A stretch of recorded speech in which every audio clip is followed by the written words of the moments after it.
Bonsoir et bienvenue dans ce journal sur les antennes de la RTDUC. Tout de suite les titres. Dans la sous-division Koutou-6, province éducationnelle de Maïndomé 3, le sous-provède Alain Montpouya a procédé au lancement d'une formation dédiée aux enseignants de français. Objectif, renforcer leurs compétences en matière d'enseignement de la dissertation à quelques semaines des examens d'État. Une initiative saluée dans l'optique d'une éducation toujours plus performante. Bonne nouvelle pour les enfants RD congolais sous et non vaccinés. Le gouvernement va récupérer ce retard durant tout ce mois de mai dédié à la vaccination. Dans ce journal, un extrait du conférence de presse programme élargi de vaccination, réseau de journalistes amis de l'enfant. Objectif, booster les lobbies auprès des décideurs en faveur de vaccins et mobiliser la communauté autour de la vaccination.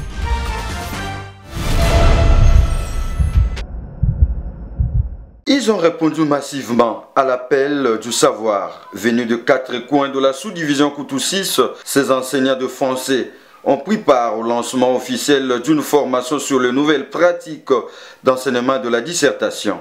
Une initiative saluée, placée sous la houlette du sous-prophète Alain Montpouya. Nous avions reçu nos formateurs provinciaux. Ils proviennent de la province éducationnelle de Maïndomé 3.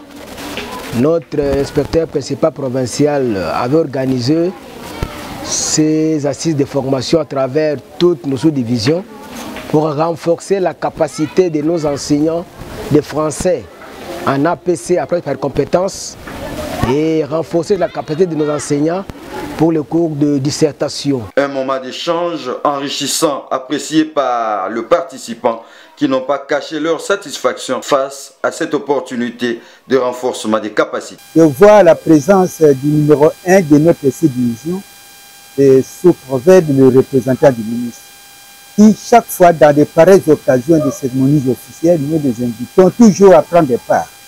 Sa présence ici vraiment nous plaît beaucoup et nous sommes très ravis de le voir. Pour durer 4 jours, cette formation vise à doter les enseignants des outils pédagogiques nécessaires pour bien encadrer le finaliste. Objectif, améliorer les performances aux examens d'État et garantir une formation de qualité. Nous venons de fêter le jubilé d'Albâtre, 75 du lycée Salongo, une de mes écoles. Et comme gestionnaire, je pourrais dire que la situation qui traverse nos écoles de façon générale, elle reste assez alarmante parce qu'il y a insuffisance de bancs, il y a des infrastructures à réhabiliter et à réfectionner et cela a un impact sur la qualité de l'enseignement. Nous demandons au gouvernement de pouvoir toujours nous tendre l'oreille lorsque nous faisons monter vers lui les échos ou en termes de doléances. Certaines de nos écoles ont été visitées par l'ouragan. On va lever notre voix encore vers nos autorités tant politico-administratives que scolaires de ne pas nous abandonner. On dit souvent que qui commence bien finit bien. Après une série d'activités riches en émotions et en symboles, marquées notamment par une célébration eucharistique présidée par Monseigneur Donatien Bafouidine Soni, évêque d'Inongo, le lancement du jubilé d'Albâtre du lycée Salongo s'est clôturé en beauté. Un défilé haut en couleur animé par le lycéenne et les enseignants a donné le ton, accompagné par le tambour et les sons de la fanfare, rendant cette journée inoubliable et festive pour toute la communauté éducative. À l'occasion, nous avons organisé le défilé et les repas pour nos filles et notre personnel. Une occasion saisie par l'abbé Rodrigue, directeur des études du lycée Salongo, pour témoigner de la richesse pédagogique de cette école, des renom qui contribuent de former l'élite féminine de la province. Une école de filles à taille multidimensionnelle qui forme des filles très compétentes. La joie a été visible sur les visages des élèves, fiers de prendre part à cette célébration marquant une étape importante de la vie de leur établissement. Oui, nous sommes dans la joie de fêter notre 75e anniversaire de notre école, de voir les autorités venues d'ailleurs de partout.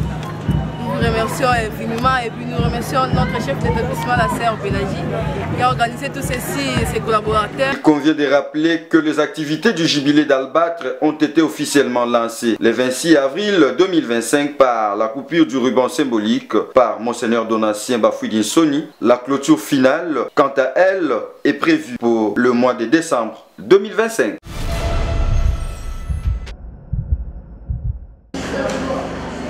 Le préfet des études du lycée technique et professionnel de Matongé, Emmanuel Kalama, ne transige pas avec les instructions de la ministre d'État à l'Éducation nationale, Raïssa Malou, sur les notions patriotiques à inculquer aux enfants. Nous l'avons surpris ces jours en train de conscientiser les apprenants sur le courage et l'intégrité. Nous avons été instruits par Madame le ministre. Chaque semaine, nous avons une sensibilisation patriotique que nous devons tenir avec les élèves.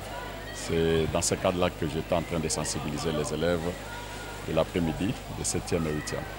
Homme généreux, Emmanuel Kalama avait obtenu un diplôme d'honneur le 1er mai 2025 de la part de la Fondation Jude Kakai Solumbu. Par la même occasion, il avait été élevé au rang d'ambassadeur des œuvres d'humanisme, de générosité et d'amour en faveur des personnes vulnérables, toujours par la même fondation. Pour Emmanuel Kalama, servir les vulnérables est dans son ADN. L'Éternel, notre Dieu, qui nous donne ce souffle de vie, qui a voulu à ce que nous puissions,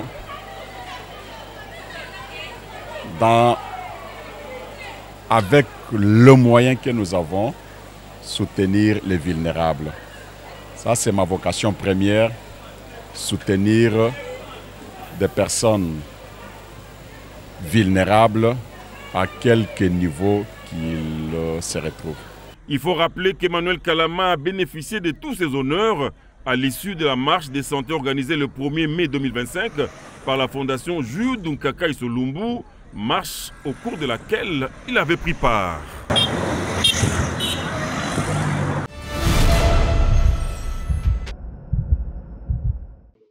Le ministère de la Santé publique, Hygiène et Prévoyance sociale, à travers son programme élargi de vaccination PEV, tient à récupérer plus de 67 millions d'enfants congolais sous-vaccinés, dont 48 millions sans zéro dose au cours de cette 15e édition de la Semaine africaine de vaccination qui couvre tous ces mois de mai. Et pour y parvenir, le programme élargi de vaccination a réuni ce lundi 5 mai en son siège à la Gombe les professionnels de médias, membres du réseau des journalistes amis de l'enfant, afin de les outiller sur l'importance de la vaccination et des vaccins.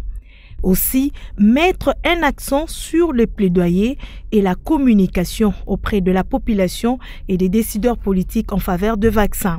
C'est que nous attendons de vous pour que vous avez vu, il y a un grand nombre d'enfants zéro dose. C'est cette information à passer aux parents, à travers vos émissions, à travers vos médias, pour que les parents reprennent la bonne marche de revenir et de poursuivre cette vaccination de leurs enfants. Plusieurs thématiques ont été développées au cours de ces briefings de médias par quelques orateurs et experts du PEV et de l'OMS.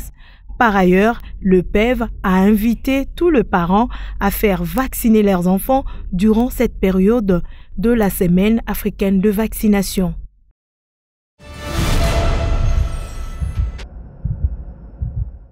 C'est l'une des annonces qui ayant cristallisé l'Amérique en ce début de semaine, la remise en service de la prison d'Alcatraz. La décision est prise par Donald Trump qui a ordonné son administration de moderniser et de rouvrir cet établissement carcéral 60 ans après sa fermeture, y placer les criminels les plus dangereux et violents tout en martelant sur les politiciens qualifiés de véreux. Le milliardaire républicain et conservateur a instruit le bureau de la prison ainsi qu'au ministère de la Justice, à la police fédérale et au ministère de l'Intérieur de procéder à la réouverture, l'agrandissement et la reconstruction s'il le faut d'Alcatraz afin d'assurer la sécurité des Américains.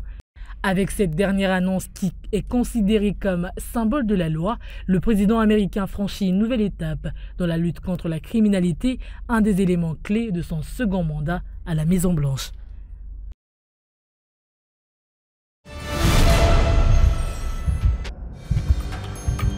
C'était la fin de ce journal, mesdames et messieurs. Merci de l'avoir suivi et bonne suite de programme sur nos antennes.